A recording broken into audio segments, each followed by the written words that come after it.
Hey guys, Matt from Eastwood. We're here in my home garage. I'm showing you guys the quickest, cheapest, and easiest method for removing surface rust or scale or grime off of an old part, chassis, anything else. And that is our cylindrical wire brushes here. Now these are super easy. You don't need any expensive extra tools.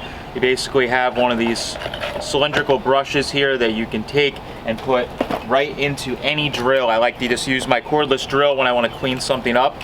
So today I'm going to demonstrate on this old Ford straight axle that has some rust, some grime, some grease, all kinds of stuff on it. We're going to go over and show you how quickly and easily, just with the drill you have laying around your house, you can use these cylindrical brushes to clean it up and get it ready for some rust encapsulator.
Alright, so the cylindrical wire brushes actually made quick work of cleaning up this old Ford axle. Now this is literally laid outside in the grass at my shop, on the side of my shop for like a year or two, and before that it was underneath of an old 39 Ford in a junkyard for like 50 years, and it was covered in scale and grease, as you guys saw. And I just did that quick once over with it. I ended up using basically one brush, which I got down to, it was pretty rough, and I came back, as you saw in the last couple shots, with a fresh one just to knock everything off and make it even.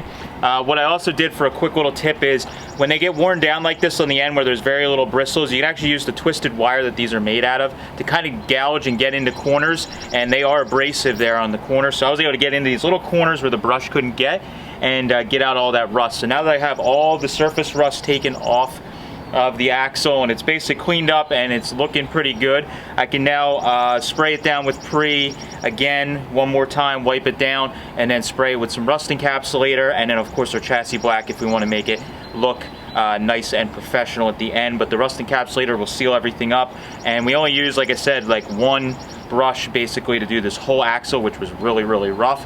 And you can see you can get in all these different curves, nooks, crannies, and it will work on anything that's rusty. I use it on frames, suspensions, all type of stuff, and sometimes it's a quick, cheap, effective way to get things done. Of course, media blasting would be the best case scenario, but that isn't always the job for all projects. So thank you guys for watching. You want to learn more about these wire brushes, you can click the link down below, or you can visit eastwood.com to get all the tools you need to do the job right.